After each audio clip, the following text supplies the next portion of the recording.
time, we go backstage with some of the entertainment kingdom's most bright and shiny stars.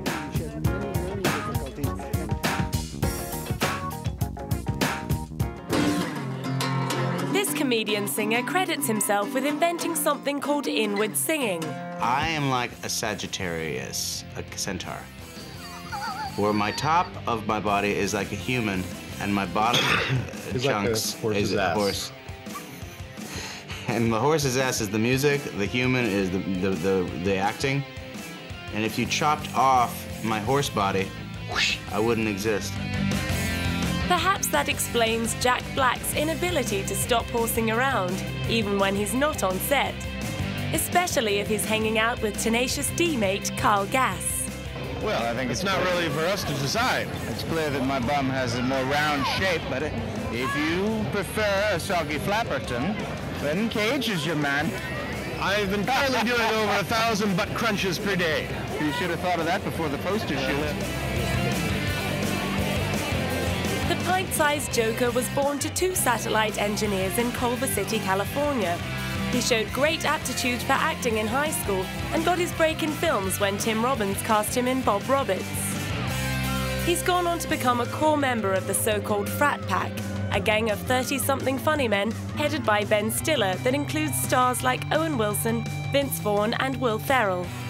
He'd already enjoyed big screen success in films like Shallow Hal, The Cable Guy and High Fidelity, when Mike White wrote the film which allowed him to combine his love of comedy and his obsession with music.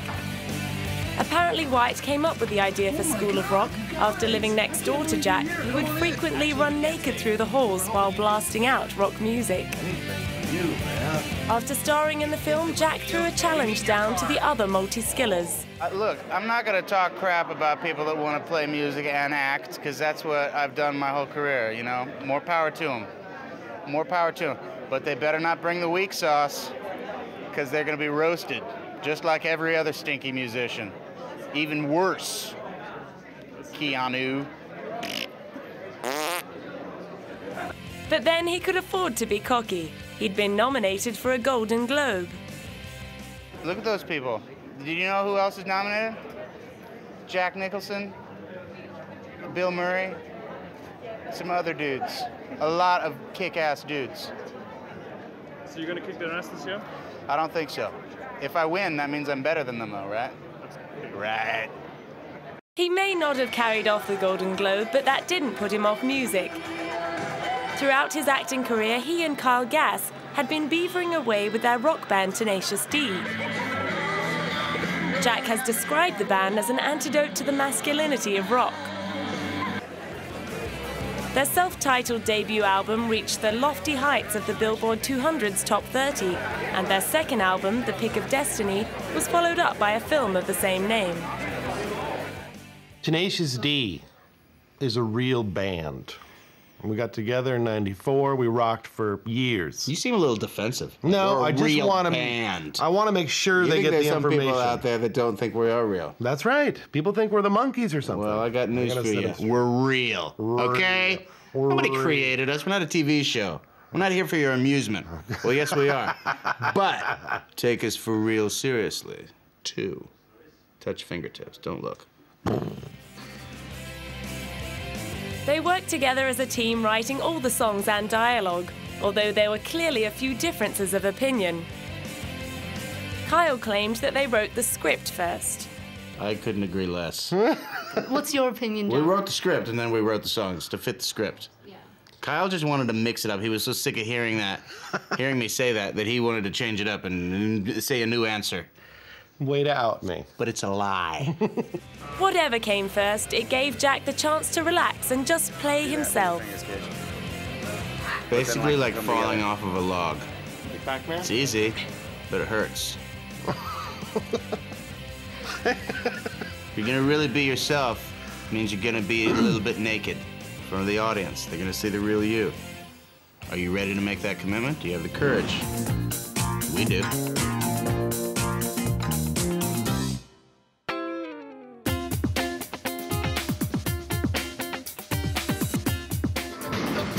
This multifaceted singer was once called a cheerleader by Courtney Love. Gwen Stafani ain't no hollaback girl. She was named after a character in the 1968 novel Airport and grew up in California listening to Bob Dylan and Emmylou Harris. Her early love affair with music has gone on to fuel a wildly successful pop career, which includes album sales of 30 million if you combine her solo effort, Love Angel Music Baby, with the 5 albums she's released with No Doubt. But these days, it's another skill she acquired in childhood that seems to be paying off big time. When she was growing up, many of the women in Gwen's family were seamstresses, and she started making her own clothes from an early age. In fact, her first appearance on stage was in a self-made tweed dress, modelled on those worn by the Von Trapp children in The Sound of Music. In 2004, her love of movie fashion was reignited when she was chosen to play the 30s bombshell Jean Harlow in the Howard Hughes biopic, The Aviator. I love that time period. I love the glamorous Hollywood golden years, so it's like I've been trying to go back there for years, so to actually do it and officially and document it in a movie, I can't believe it's true. I can't wait to go see the film. Yeah. Around the same time, she drafted in designer Zaldi and started her own label, Love Angel Music Baby, now known as Lamb. Well, I mean, this collection was really the big inspirations for it. Are the same inspirations I always have. I'm like a repeat performer, you know.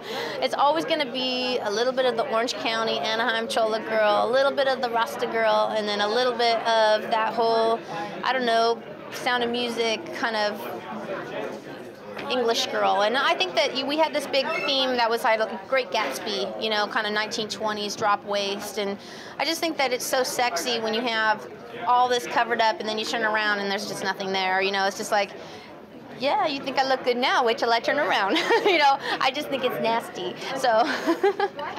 And where Gwen comes from, that's a good thing.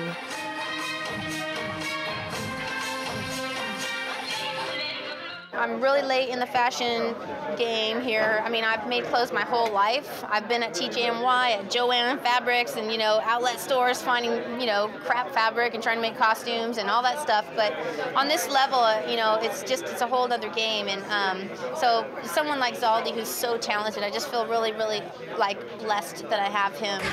She may have started late, but she made up for lost time. Lamb flew off the racks at stores like Saks Fifth Avenue and Bloomingdale's and has won some high-profile fans like Terry Hatcher and Nicole Kidman. After marrying guitarist Gavin Rossdale, Gwen was embarking on her solo career and establishing herself in the fashion industry. She was also about to branch out in yet another new area, as a mother. Her son Kingston was born in May 2006.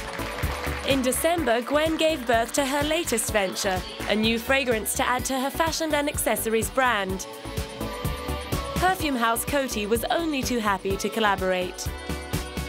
Clearly, you know, when you're kind of shopping around to do things like put out a fragrance, you just, like, it was really important for me to be able to do creatively whatever I want and not have anybody tell me what to do or have any boundaries or laws or rules or, you know. So I just went with them because they said, here, do what you want to do, and I'm like, okay, here we go. And in the future, it looks as though Gwen's music may lose out to her obsession for fashion. Lamb is like my passion and something I want to do for the rest of my life, and designing is something that I really, really enjoy. It's like the easy part of, well, my creativity. Like, songwriting to me is like the more emotional, draining part, and designing is like, oh, I have an idea, and it's very greedy. It's like, I get to wear that, you know.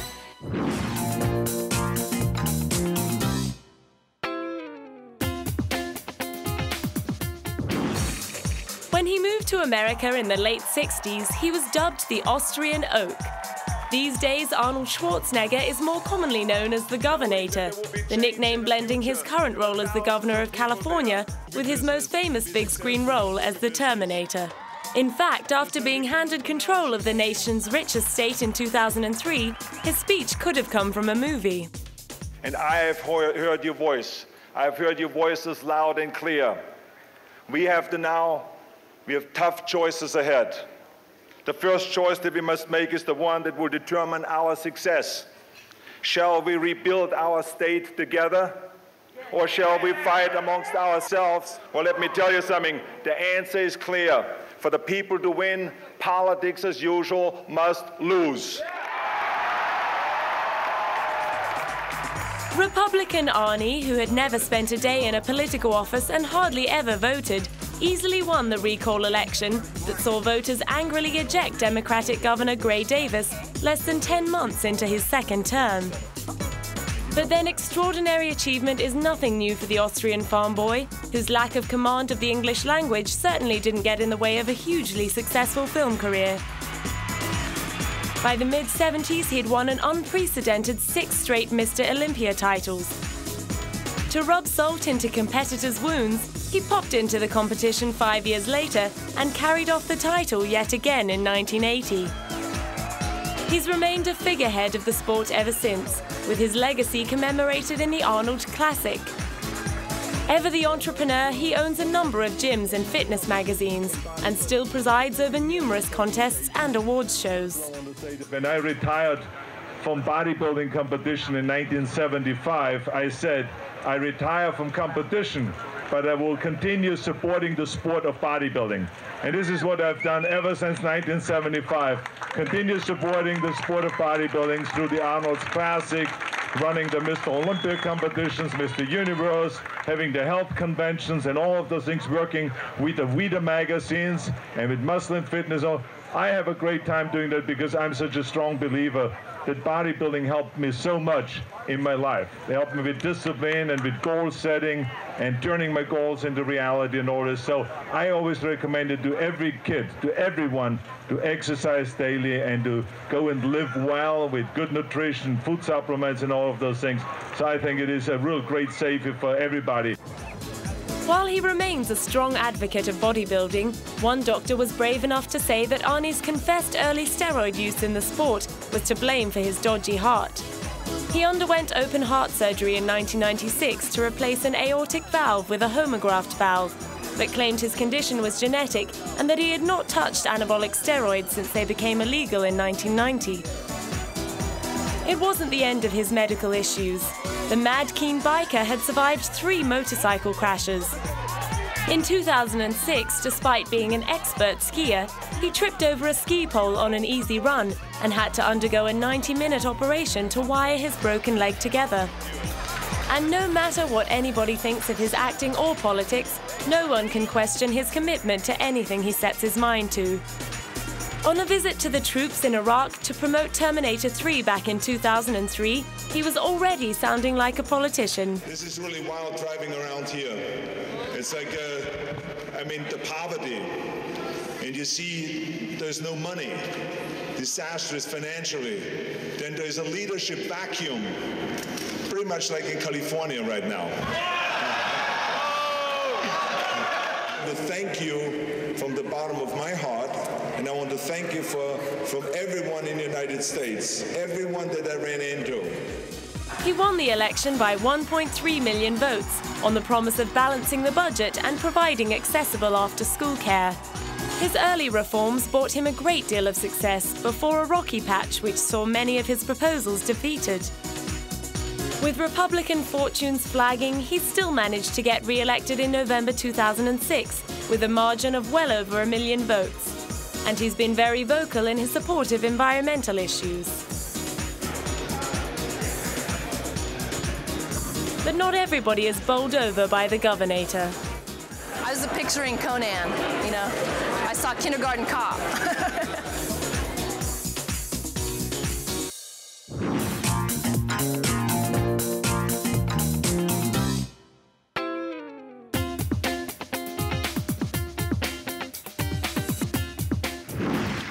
This writer, director, and actor spent 30 years undergoing psychoanalysis, sometimes as often as 3 times a week.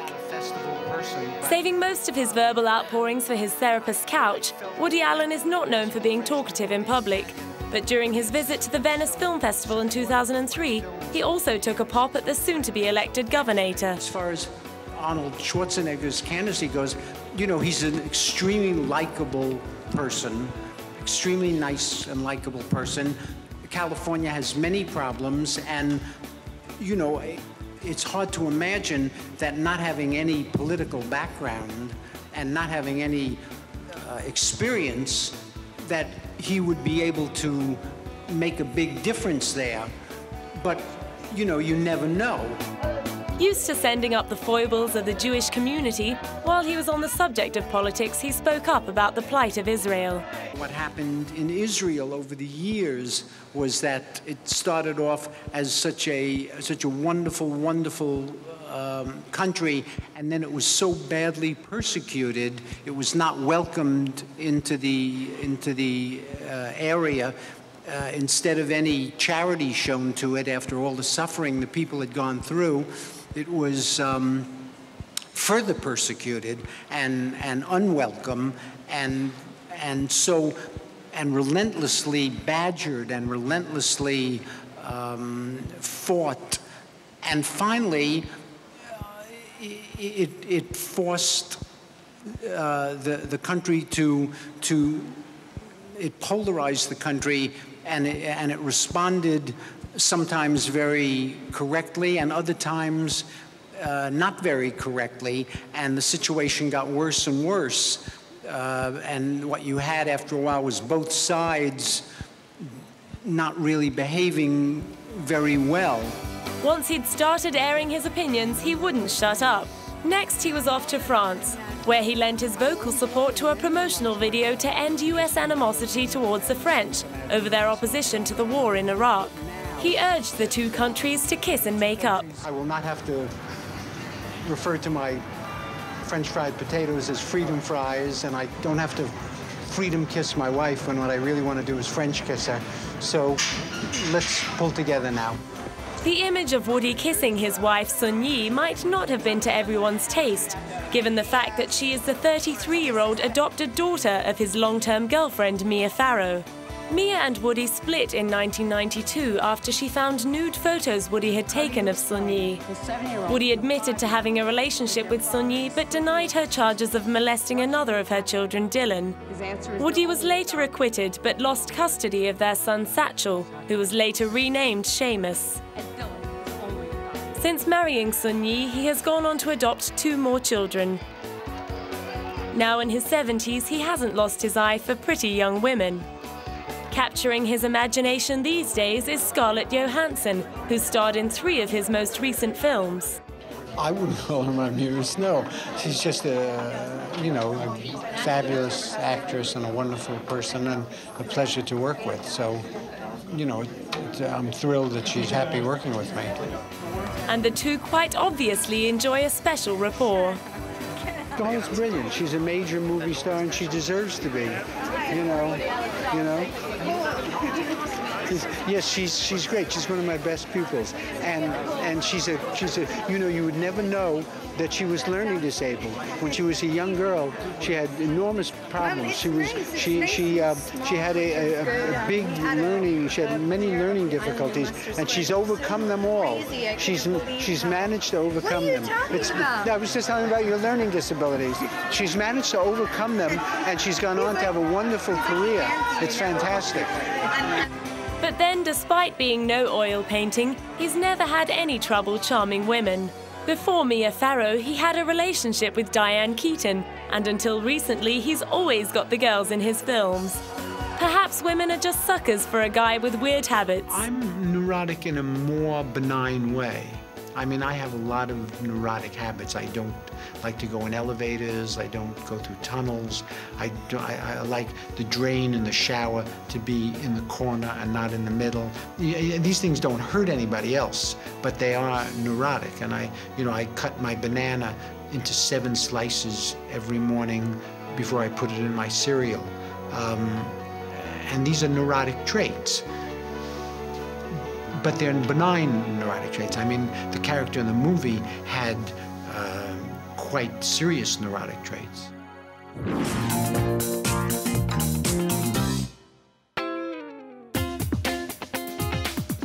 The older brother of this rap queen and actress was killed riding a motorcycle she had bought him. In her autobiography, Queen Latifah claims this terrible accident sparked off a wave of depression and drug abuse.